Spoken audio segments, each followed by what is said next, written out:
하나님은 아브라함과 그의 후손에게 하신 약속, 언약을 기억하시고 그들을 돌보시고 그들의 부르짖음에 응답하심으로 그들에게 구원의 은혜를 베풀어 주십니다. 출애굽기 2장 24절과 25절 말씀에 보면 하나님이 이렇게 하셨다라고 이야기합니다. 같이 읽겠습니다.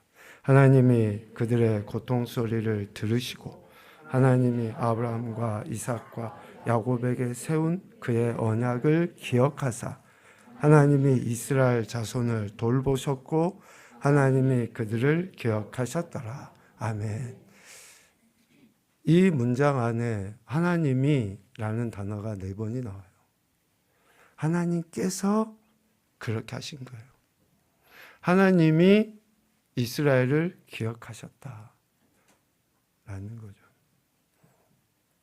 여기 24절에 나와 있는 그의 언약을 기억하사 할 때에 이 단어는 지금까지 계속 잊어먹고 있다가 어느 순간 갑자기 딱 기억이 떠올라 가지고 기억하는 그 기억이 아니에요.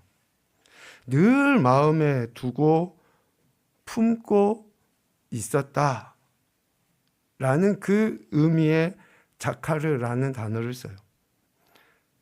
처음부터 지금까지 계속 생각하고 있는 그 기억을 이야기해요. 하나님이 이스라엘 백성과 맺으신 그 언약을 어느 한순간도 하나님은 잊으신 적이 없어요. 계속 그들에게 하셨던 그 말씀을 생각하고 계셨다. 그리고 25절에 나와 있는 그들을 기억하셨더라 라고 하는 이 단어는 권념하셔다 뭐 그런 의미가 있는데 자세히 살피시고 돌보아 주시다 라는 의미가 있어요. 그들을 기억하셨더라 라고 할 때 이 단어는 지금 저들이 상황이 어떠한지 자세히 살펴서 그들을 돌봐 주시겠다 라고 하는 의미가 있다는 것이죠. 이스라엘 입장에서는 애굽에 종살이를 하고 고통과 힘든 가운데 있을 때 하나님이 계시지 않은 것처럼 저들은 여길 수 있어요. 그런데 하나님은 어느 한순간도 저들을 기억하지 않은 때가 없었다. 그리고 이제 저들의 그 부르짖음 가운데 하나님이 어떻게 하시겠다라고 하시는 구체적인 실행을 나타내 보이시겠다라고 하는 그러한 의미입니다. 결국 이제 하나님께서 이스라엘을 위해 그들의 역사 속에 구체적으로 하나님의 뜻을 실현해 나아가시겠다라고 하는 굳은 표현이 출애굽기 2장 24절, 25절 말씀이에요. 이를 위해서 하나님이 모세를 택하시고 모세를 통해서 이스라엘 백성을 애굽에서 건져내실 계획을 실행해 나가시는 거죠. 이것은 하나님께서 하나님의 언약과 택하신 백성 이스라엘을 기억하셨기 때문에 그런 거예요. 저들이 구원받을 만한 무엇이 있고 또 달리 표현하면 그들이 부르짖고 그들이 외쳤던 그 소리에 하도 시끄러워서 하나님이 그래 내가 너희를 건져주마 이렇게 하신 게 아니에요. 우리는 기도하는 것이 마치 뭔가 내가 기도해서 뭔가 된 것 같지만 미안하지만 그건 우리가 그냥 마땅히 해야 할 것이고 하나님이 우리를 긍휼히 여겨주시니까 기도의 응답도 있는 거고 삶 속에서 하나님의 은혜도 경험하게 되는 거예요. 우리가 뭐라고 내가 뭐라고 하나님께서 우리가 지금 사순절의 기간을 보내면서 나 같은 인생을 구원하시기 위해 하나님이신 그분이 이 땅에 오십니까? 내가 뭐라고? 나 같은 존재가 뭐라고? 하나님이 택하신 백성을 기억하시기 때문에 이러한 은혜들, 일들이 일어난 것이다 라는 거죠. 하나님은 이처럼 택하신 백성을 주목하여 보시고 그들을 기억하시는데 지금 우리가 보고 있는 호세아 선지자가 활동할 당시에 북이스라엘, 여로보암 2세가 통치하고 있는 북이스라엘은 하나님이 기억하고 계신다고 하는 그 사실을 망각한 거예요. 하나님이 보고 계시고 하나님이 우리를 기억하고 계신다라고 하는 그 사실을 잊어버려요. 그래서 선지자를 통해서 말씀하시잖아요. 저들에게 하나님 아는 지식이 없다. 하나님이 베풀어 주신 진실도 인애도 저들에게서는 찾아볼 수 없다. 하나님의 인도하심을 무시하며 살아가고 있는 저들이다 라고 이야기하시는 거예요. 이러한 북이스라엘의 행태에 대해 7장 10절에서 교만이다 라고 말씀하십니다. 왜 저들이 하나님의 은혜를 잊어버리는가? 하나님이 약속하신 말씀을 신실하게 이루어 주셔서 오늘이라는 시간이 여기까지 왔음에도 불구하고 왜 저들이 그 하나님의 진실과 인애와 하나님의 은혜를 기억하지 못하고 살아가는가? 그것은 그들 안에 있는 교만 때문이라는 것을 이야기해요. 의시되고 뻐기고 그냥 높은 자리 정도 앉으려고 하는 그런 교만의 문제가 아니라 하나님이 주신 은혜를 망각해버린 그 교만. 하나님을 기억하지 않습니다. 하나님을 아는 지식을 가볍게 여겨요. 그렇기 때문에 그러한 미련함과 아둔함이 음행과 묵은 포도주와 새 포도주의 마음을 빼앗겨버리는 상태로 드러나게 돼요. 하나님이 아닌 우상을 만들어 섬길 뿐만 아니라 하나님의 택함받은 정체성이란 그 백성이라는 정체성을 상실한 채로 살아가요. 호세아서 말씀을 묵상하고 나누면서 제가 어쩌면 가장 자주 쓰는 표현인지도 모르겠습니다. 하나님 백성으로서의 정체성을 상실한 것이 가장 수치스럽다는 거예요. 가장 창피하고 가장 수치스럽다는 거예요. 아니, 왕이 있고 왕자로 태어난 내가 왕자라고 하는 이 정체성을 상실해버리면 어찌 됩니까? 내가 누구인지를 모르고 살아가는 것만큼 불쌍하고 불행하고 창피한 일이 어디 있냐고요. 하나님이 나 같은 인생을 하나님 나라 백성, 하나님의 통치하신 가운데 하나님 나라를 살게 하셨음에도 불구하고 그 은혜를 잊어버리고 나서 세상 사람들하고 똑같이 살아가는 그 모습이 얼마나 창피하고 부끄러운 일이냐고요.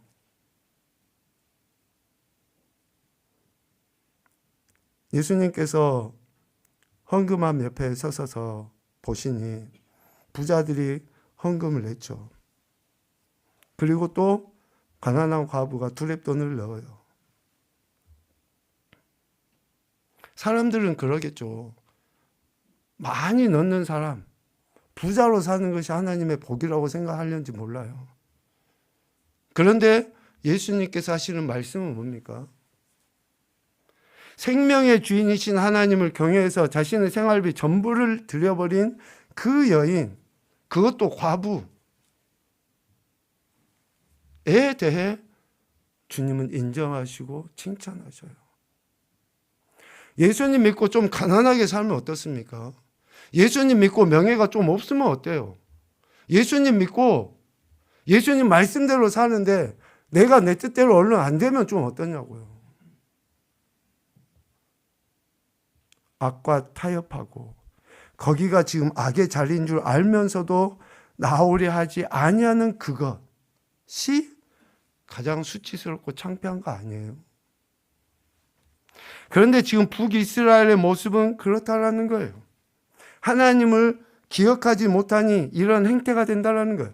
그래서 오늘 호세아서 9장 1절 이하의 말씀을 통해서 하나님께서는 하나님의 백성으로서 그렇게 살지 못하면, 정체성을 상실한 채로 살아가면 얼마나 수치스러운 일을 당하는지에 대해 말씀을 해 주시고 있습니다. 오늘의 이 말씀을 통해 하나님께서 기억하시는 것에, 하나님께서 우리를 기억해 주시는 것에 합당한 반응을 보임으로 하나님의 영광도 나타내시고 우리 안에 약속하신 그런 놀라운 은혜들을 경험하며 살아가실 수 있기를 소망합니다. 이스라엘 백성이 하나님을 기억하지 못하잖아요. 그러면 뭐가 사라지냐? 오늘 1절 말씀에 보면 기쁨이 사라져요.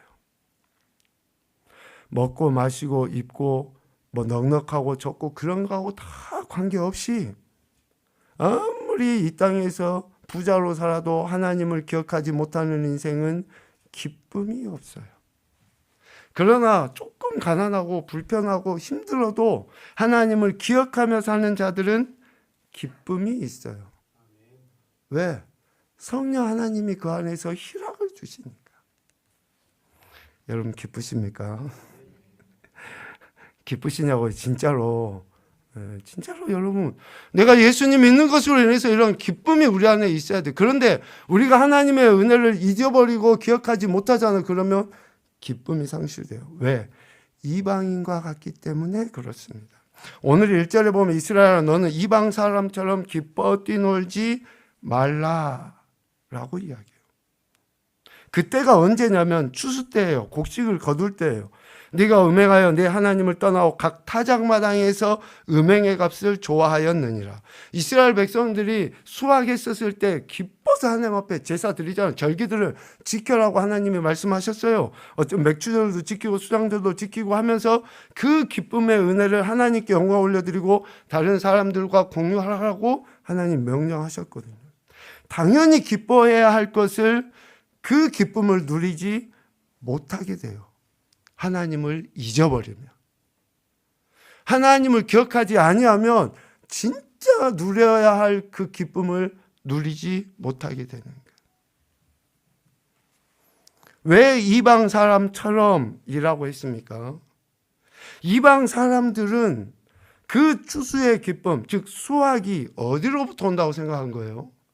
자기들이 섬기고 있는 바알이나 여러 잡신들을 통해서 저들에게 소유, 수확물이 주어지는 것이다 라고 생각을 한 것이죠.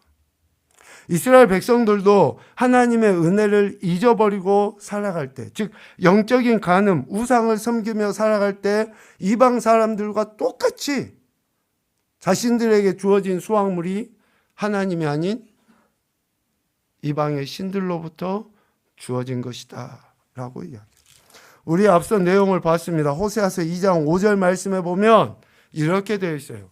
그들의 어머니는 음행하였고 그들을 임신했던 자는 부끄러운 일을 행하였나니 이는 그가 이르기를 나는 나를 사랑하는 자들을 따르리니 그들이 내 떡과 내 물과 내 양털과 내 삶과 내 기름과 내 술들을 내게 준다 하였습니다.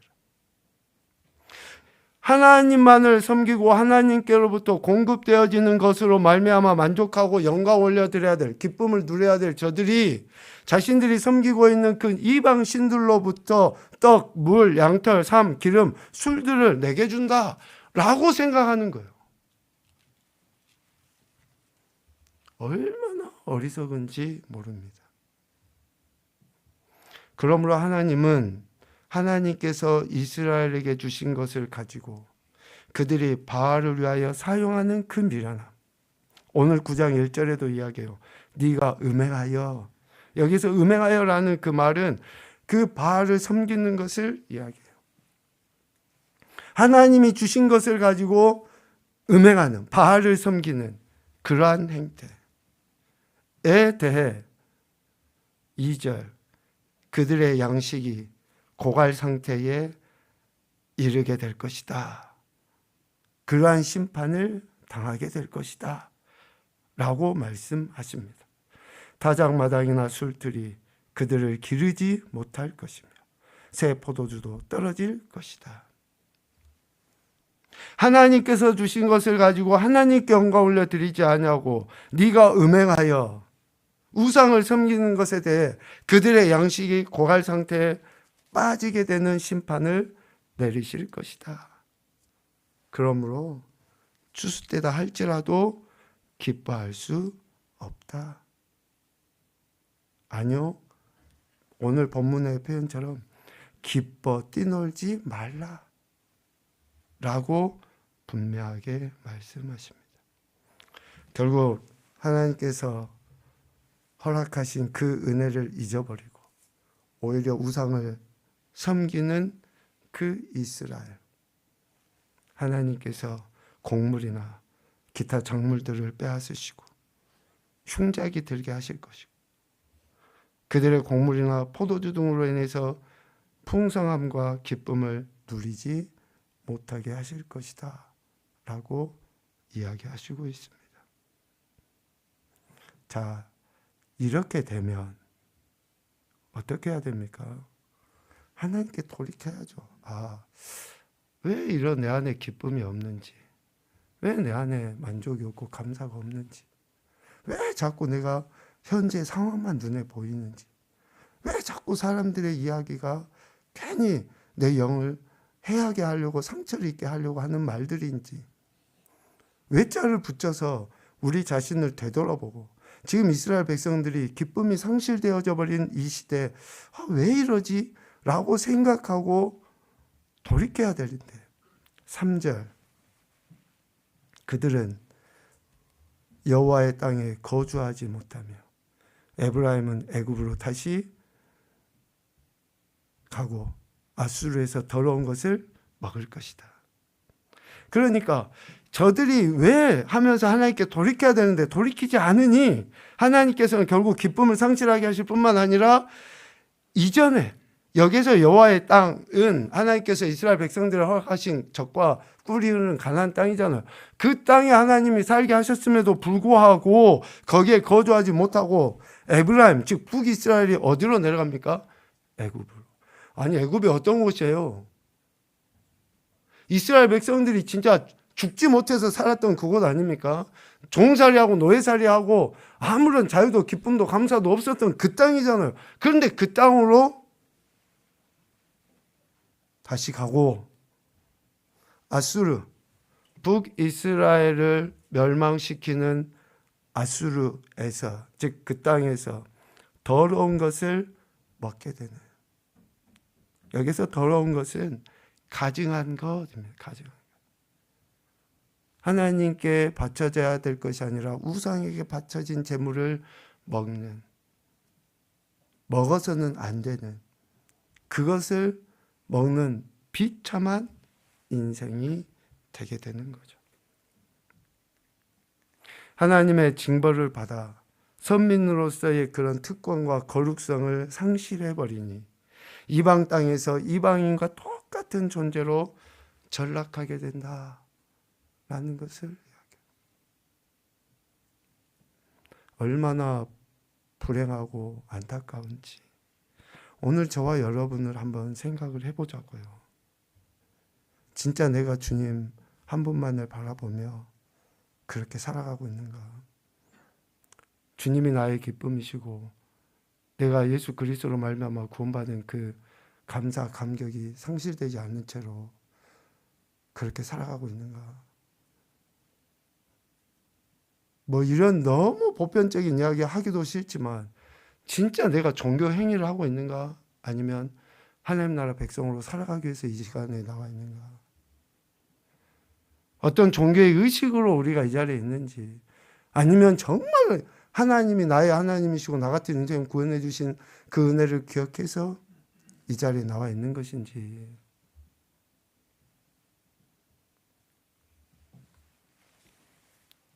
이렇게 하나님께 돌이키지 아니하는 인생들, 애굽으로 다시 가고 아수르에서 더러운 것을 먹는 그 인생들, 그들에게는 4절 더 이상 하나님을 기쁘시게 할 수 없는 존재가 되어져 버려요. 참 매우 무서운 말씀이라고 저는 생각이 듭니다. 기회를 계속 주시는 거죠. 계속 회개의 기회를 주시고 또 말씀하시고 또 말씀하시고. 지금 오늘 우리가 호세아서 8장까지만 말씀을 보더라도 우리 연초부터 봤으니까 그냥 저도 그렇고 여러분들도 그렇고 지금 몇 주 동안 하나님이 똑같은 이야기 하시잖아요. 아마 여러분 저도 하는 이야기가 똑같은 것 같고 여러분 듣기에도 매주마다 목사님 맨날 똑같은 이야기 하시네 라고 아마 여러분들도 들으실 거예요. 저도 뭐 별반 다르지 않게 그냥 똑같은 이야기 하는 것 같아요. 그런데 진짜 우리가 이런 똑같은 이야기를 들으면서 그래 내가 하나님께 나가야지, 더 열심히 하나님 말씀에 귀를 기울여 듣고 순종해야지 하는지, 아니면 한 얘기 또 하고 나하고도 별로 상관이 없는데 왜 하지? 라고 하고 있는지. 그러한 인생들은 뭐가 있습니까? 더 이상 기회가 없어요. 오늘 4절에 보니까 그들은 여호와께 포도주를 부어드리지 못하며 여호와께서 기뻐하시는 바도 되지 못할 것이라. 이사야 선지자를 통해서 하나님이 분명히 이야기했잖아요. 아무리 저들이 자기들이 아끼는 귀한 재물이라고 해서 갖고 온다 할지라도 하나님께서는 그거 별로 달가오지 않으세요. 가증하다, 헛되다 라고 이야기하셨잖아요. 우리 인생의 존재 이유가 뭐예요? 하나님의 택함받은 백성들이 가장 중점을 두고 가장 우선시해야 될 게 뭡니까? 하나님을 기쁘시게 하는 삶을 살아야 되는 것이 우리 인생의 존재 이유고 하나님의 백성들이 살아가야 될 이유예요. 내 유익과 내 이익이 아니라 내가 어떻게 하면 하나님을 기쁘시게 해드리지, 어떻게 하면 하나님을 영화롭게 해드리지, 이것인데 지금 이제 이스라엘 백성들은 더 이상 이방인과 같이 하나님이 하는 우상을 섬기는 그들은 하나님께 포도주를 부어드리는 전제를 지내지 못한다. 크게 이야기하면 예배죠. 하나님께 예배 더 이상 드릴 수 없는 그러한 존재. 그리고 그 중반 이후에 보면 그들의 재물은 애곡하는 자의 떡과 같아서, 여기에서 4절 중반에 나온 애곡하는 자의 떡은 초상집에서 먹는 그러한 음식을 이야기해요. 초상집. 그러니까 이 초상집은 결국 시체가 있는 곳이에요. 시체가 있는 곳. 이스라엘 율법에 하나님께서 시체를 만지는 자는 정결의 기간이 필요하다고 이야기했어요. 가까이 가서는 안 돼요. 그런데 지금 하나님의 은혜를 기억하지 못하는 저들은 어떻게 됩니까? 가증한, 더러운, 부정하여 하나님을 기쁘시게 할 수 없는 존재가 된다. 그리고 4절 말미에 그들의 떡은 이제 어찌됐든지 자기들은 드린다고 해요. 제사도 드린다고 하고 해요. 그런데 그 드려진 것이 자기의 먹기에만 소용될 뿐이다. 자기 먹기에만 하나님 앞에 드린다고 해놓고 그것을 자기 먹이로 쓰고 자기 음식거리로 삼고 아무것도 하나님과 관계없이 아무것도 하나님 기쁘시게 해드릴 수 없는 그런 존재. 하나님을 기쁘시게 해드려야 되고 하나님의 영광을 살아야 됨에도 불구하고 더 이상 하나님을 기쁘시게 해드리지도 못하고 더 나아가서 자기 자신만을 기쁘게 하기 위한 삶을 살아가는 그런 존재, 이방인과 같은 그런 존재가 되게 될 뿐이다. 삶의 이유와 목적을 상실한 채 살아가는 정말 비참한 존재가 될 것이다 라는 것. 이 모든 원인은 저들이 하나님을 기억하지 아니하고 하나님이 하는 우상을 섬긴 것의 결과입니다. 그러므로 그들은 5절 명절과 여호와의 절기에 아무것도 할 수 없어요. 하나님께 예배하고 섬길 때 누릴 수 있는 참된 기쁨과 안식을 누릴 수 없는 정말 이방인과 같은 그런 존재가 된다라는 것이죠. 하나님은 북이스라엘의 이러한 모습, 즉 하나님이 아닌 우상을 섬기는 그 미련하고 어리석음을 택한 것에 대해 하나님이 궁극적으로 심판하시겠다라고 말씀합니다. 하나님의 이러한 말씀들을 듣고도 지도자로 세움을 받은 자들이, 제사장들이나 왕족들이 제대로 역할을 하지 못해요. 오히려 7절 말씀 봐보십시오. 선지자가 어리석었고 신에게 감동하는 자가 미쳤다 라고 이야기해요. 하나님께서 선지자들을 보내셔서 계속 이야기하심에도 불구하고 그 이야기를 듣지 않는, 더더군다나 지도자로 세움받은 그들이 제대로 역할을 감당하지 못하는 그러한 모습. 그래서 하나님께서는 거짓 선지자들을 분별하지 못하고 오히려 그러한 그릇된 행태들을 좋게 여기는 북이스라엘, 또 어쩌면 남유다의 모습을 멸망의 원인으로 이야기하십니다. 예레미야 5장 31절 말씀을 같이 보겠습니다. 시작.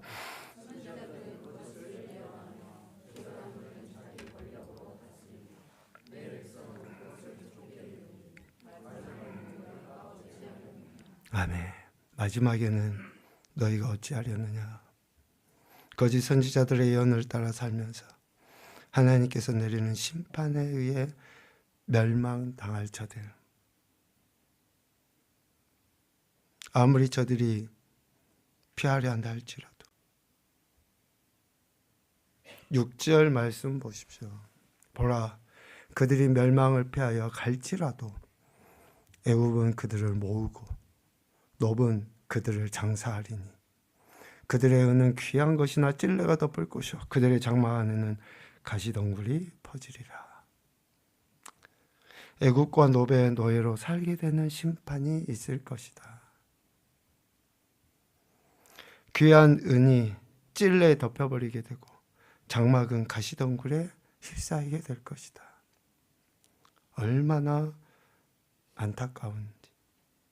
더 이상 쓸모없는 그런 존재가 될 뿐이다 라는 거예요. 이러한 심판은 북이스라엘의 죄악이 많고 북이스라엘의 원한이 크기 때문이라고 7절 하반부에 분명하게 말씀하십니다. 이는 내 죄악이 많고 내 원한이 큼이니라. 여기서 원한은 이스라엘 백성들이 애굽에서 나온 이후에 계속 하나님을 향해, 모세를 향해 원망했던 표현이에요. 불평하고 원망하고 감사하지 못하는 그 모습들이 크기 때문에 지금 저들이 심판을 당하는 것이다 라고 이야기합니다. 하나님의 은혜를 잊어버리고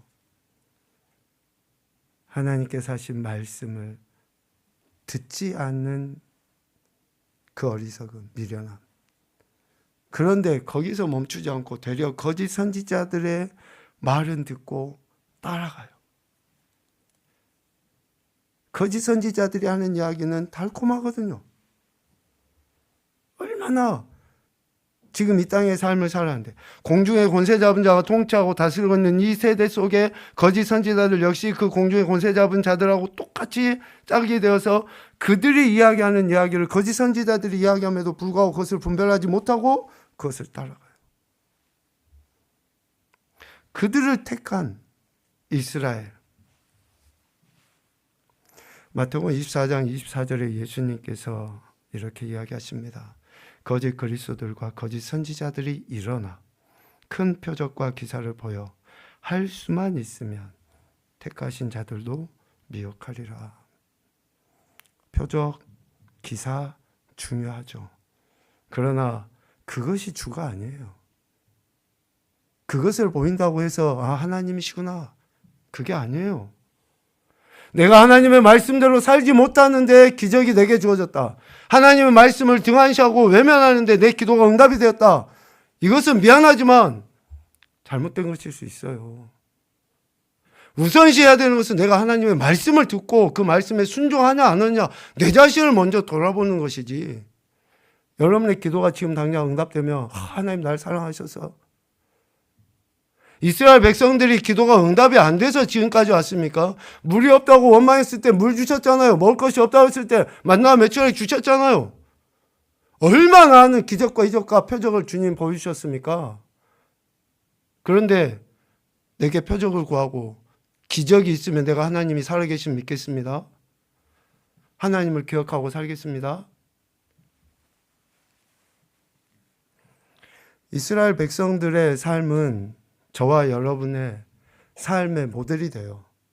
내가 어떻게 하나님의 백성으로 살아야 하는지, 뭐 때문에 내가 지금 예수님을 통해서 구원받고 이 땅에서 살아가고 있는지를 가늠해 볼 수 있는 기준이 돼요. 이스라엘의 삶이. 하나님이 그렇게 사랑하신 이스라엘 백성을 형벌의 날이 이르렀고 보응의 날이 온 것을 이스라엘이 알지라. 하나님이 이렇게 형벌을 내리시고 보응하시는 그 날을 말씀하실 수밖에 없는 그 이유,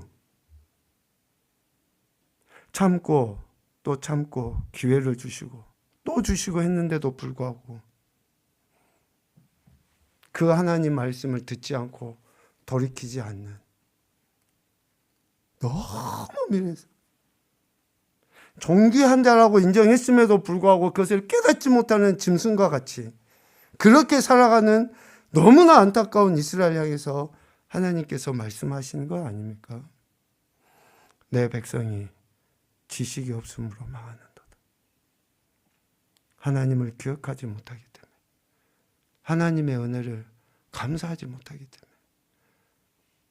우리에게 뭐가 더 필요합니까? 지금 오늘 우리 삶에 뭐가 더 필요하죠? 혹시 내 경제적인 문제가 해결되는 거요? 우리 자녀들이 좀 더 공부 잘하고 출세하는 거요? 진짜 우리 자녀들이 하나님을 아는 지식이 없으면 그들이 아무리 세상에서 이런 이야기 하기도 싫지만 지금 우리나라에 일어나는 일 보세요. 대통령보다 더 높은 자리가 어디 있어요? 아니 근데 그거 하나님 아는 지식이 없으니까 지금 가장 비참한 인생 된 거 아니에요? 뭐가 우리에게 지금 필요하냐고요? 뭐가 우리에게 필요해?